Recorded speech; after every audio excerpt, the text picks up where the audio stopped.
ಚಾಮರಾಜನಗರದ ಹನೂರಲ್ಲಿ ಮೂವರ encounter case ವಿಚಾರಕ್ಕೆ ಸಂಬಂಧಪಟ್ಟಂತೆ ಹನೂರಲ್ಲಿ ನಡೀತಾ ಇದ್ದಂತಹ ಮೃತರ ಕುಟುಂಬಸ್ಥರ ಪ್ರತಿಭಟನೆ ಅಂತ್ಯವಾಗಿದೆ.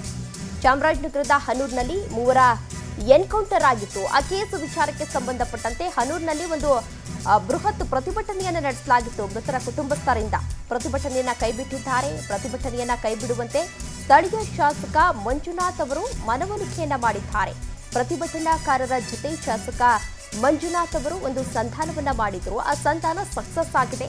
ತಾತ್ಕಾಲಿಕವಾಗಿ ಪ್ರತಿಭಟನೆಯನ್ನ ಕೈಬಿಟ್ಟಿದ್ದಾರೆ ಪ್ರತಿಭಟನಾಕಾರರು. ಮೃತರ ಕುಟುಂಬಸ್ಥರಿಗೆ ನ್ಯಾಯ ಸಿಗಬೇಕು, ತಪ್ಪಿತಸ್ಥರಿಗೆ ಶಿಕ್ಷೆಯಾಗಬೇಕು ಅಂತ ಹೇಳಿ ತಿಳಿಸಿದ್ದಾರೆ. ಮೃತರ ಕುಟುಂಬಗಳಿಗೆ ತಲಾ 2 ಕೋಟಿ ಪರಿಹಾರವನ್ನು ನೀಡಬೇಕು. ಜೊತೆಗೆ ಮೃತರ ಮಕ್ಕಳ ಶಿಕ್ಷಣಕ್ಕೆ ಸರ್ಕಾರವೇ ಸಂಪೂರ್ಣ ವ್ಯವಸ್ಥೆಯನ್ನ ಮಾಡಬೇಕು ಅಂತ ಹೇಳಿ ಒತ್ತಾಯಿಸಲಾಗಿದೆ. ಹಲವು ಷರತ್ತುಗಳಿಗೆ ಒಪ್ಪಿ ಪ್ರತಿಭಟನೆಯನ್ನ ಕೈಬಿಟ್ಟಿದ್ದಾರೆ. ಪ್ರತಿಭಟನಾಕಾರರು ಈಗಾಗಲೇ ಸಾಕಷ್ಟು ಆಕ್ರೋಶವನ್ನ ವ್ಯಕ್ತಪಡಿಸಿದ್ರು. ಅಂದ್ರೆ ಇಲ್ಲಿ ಅರಣ್ಯಾಧಿಕಾರಿ ಏನ್ ಹೇಳ್ತಾ ಇದ್ರು ಅಂತ ಅಂದ್ರೆ, ಬೇಟೆಯಾಡೋಕೆ ಈ ಮೂವರು ಕೂಡ ಆಗಮಿಸಿದ್ರು, ಅಂದ್ರೆ 4 ಆಗಮಿಸಿದ್ರು. ಅಂತಹ ಸಂದರ್ಭದಲ್ಲಿ ನಮ್ಮ ಆತ್ಮ ರಕ್ಷಣೆಗಾಗಿ ನಾವು ಗುಂಡು ಹಾರಿಸಿದ್ವಿ ಅಂತ ಹೇಳಿ ಅರಣ್ಯಾಧಿಕಾರಿಗಳು ಹೇಳ್ತಾ ಇದ್ರು. ಮತ್ತೊಂದು ಕಡೆ ಕುಟುಂಬಸ್ಥರ ಆರೋಪ ಏನು ಅಂತ ಅಂದ್ರೆ, ಕಾಡುಗಳಿಗೆ ಹೋಗಿ ದನ ಮೇಯಿಸ್ಕೊಂಡು ಬರ್ತಾ ಇದ್ರು. ದನಗಳನ್ನ ವಾಪಸ್ ಕರ್ಕೊಂಡು ಬರಬೇಕಾದ್ರೆ ಇಂತಹ ಅವಘಡ ಸಂಭವಿಸಿದೆ. ತಪ್ಪಿತಸ್ಥರು ಯಾರಿದ್ದಾರೆ ಅವರಿಗೆ ತಕ್ಕ ಮಟ್ಟದ ಶಿಕ್ಷೆಯನ್ನ ನೀಡಲೇಬೇಕು ಅಂತ ಹೇಳಿ ಆಗ್ರಹಿಸಿ ಈಗಾಗಲೇ ದೊಡ್ಡ ಮಟ್ಟದ ಪ್ರೊಟೆಸ್ಟ್ ಅನ್ನ ಮಾಡ್ತಾ ಇದ್ರು. ನಮ್ಮ ಕೋರಿಕೆ ಏನಂದ್ರೆ, ಯಾರು ಈಗ ಅಮಾಯಕರು 3 ಜನ ಈಗ ಬಲಿಯಾದ್ರಲ್ಲ ಗುಂಡೇಟಿಗೆ, ಅವರಿಗೆ ಅವರ ಒಂದು ಕುಟುಂಬಕ್ಕೆ 2 ಕೋಟಿ ಪರಿಹಾರ ಹಣವನ್ನು ಮತ್ತೆ ಅವರ ಕುಟುಂಬಕ್ಕೆ ಒಬ್ಬರಿಗೆ ಸರ್ಕಾರಿ ನೌಕರಿ ಕೊಡಬೇಕು. ಅದು ಅಲ್ಲದೆ ಈ ಗುಂಡಿಗೆ ಕೊಂದರಲ್ಲ ಅಪರಾಧಿಯಾಗಿದ್ದಾರೆ, ಅವ್ರ ಮೇಲೆ FIR ಮಾಡಿ ಅವ್ರಿಗೆ ತಕ್ಷಣ ಕಾನೂನು ಕ್ರಮ ಜರುಗಿಸಿ ಜೈಲಲ್ಲಿ ಶಿಕ್ಷೆ ಕೊಡಿಸ್ಬೇಕು ಅನ್ನೋದು. ಉಸ್ತುವಾರಿ ಮಂತ್ರಿ ಅವರು ಬಂದುವಾಗ ನಾವು ಮಾತಾಡಿದ್ದಕ್ಕೆ ಅರಣ್ಯ ಇಲಾಖೆ ಅವರು ತಪ್ಪು ಮಾಡಿದ್ದಾರೆ.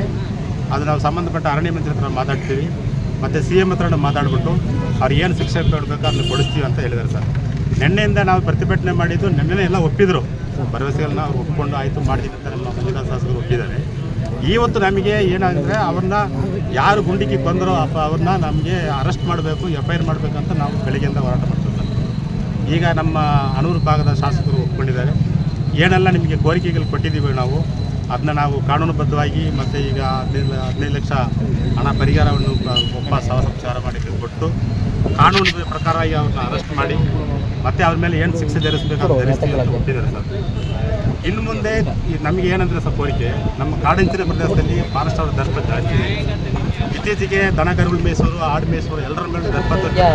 ಇದಿಷ್ಟು ಸ್ಥಳೀಯ ಮುಖಂಡರು ಹೇಳ್ತಾ ಇರುವಂತಹ ವಿಚಾರವಾಗಿದೆ. ಕುಟುಂಬಸ್ಥರು ಕೂಡ ಈಗಾಗಲೇ ಆಗ್ರಹಿಸ್ತಾ ಇದ್ರು, 1 ಕೋಟಿ ಪರಿಹಾರವನ್ನು ನೀಡಬೇಕು, ಅದರ ಜೊತೆಗೆ ಗೌರ್ಮೆಂಟ್ ಜಾಬ್ ಅನ್ನ ನೀಡಬೇಕು, ತಪ್ಪಿತಸ್ಥರು ಯಾರಿದ್ದಾರೆ ಅವರ ವಿರುದ್ಧ ಕಠಿಣ ಕ್ರಮವನ್ನು ತೆಗೆದುಕೊಳ್ಬೇಕು ಅಂತ ಹೇಳಿ ಸತತವಾಗಿ ನಿನ್ನೆಯಿಂದಲೂ ಕೂಡ ಈಗಾಗಲೇ ಆಗ್ರಹಿಸ್ತಾ ಇದ್ರು. ಪೋಸ್ಟ್ ಮಾರ್ಟಮ್ ಮಾಡಲಿಕ್ಕೆ ನಾವು ಯಾವುದೇ ಕಾರಣಕ್ಕೂ ಸಹಿ ಆಗೋದಿಲ್ಲ ಅಂತಲೂ ಕೂಡ ಈಗಾಗಲೇ ಒತ್ತಾಯವನ್ನ ಮಾಡ್ತಾ ಇದ್ರು. ಅದರ ಬೆನ್ನಲ್ಲೇ ಈಗಾಗಲೇ ಸ್ಥಳಕ್ಕೆ ಅಲ್ಲಿನ ಶಾಸಕರೇನಿದ್ರು ಮಂಜುನಾಥ್ ಅವರು ಕೂಡ ಸ್ಥಳಕ್ಕೆ ಆಗಮಿಸಿ ಕುಟುಂಬಸ್ಥರ ಮನವೊಲಿಸುವಂತಹ ಪ್ರಯತ್ನವನ್ನ ಮಾಡಿದ್ದಾರೆ. ಇದೇ ವಿಚಾರಕ್ಕೆ ಸಂಬಂಧಪಟ್ಟಂತೆ ಹೆಚ್ಚಿನ ಡೀಟೇಲ್ಸ್ ಅನ್ನ ನೀಡಲಿದ್ದಾರೆ ನಮ್ಮ ಪ್ರತಿನಿಧಿ ಶ್ರೀನಿವಾಸ್ ನಾಯ್ಕ್.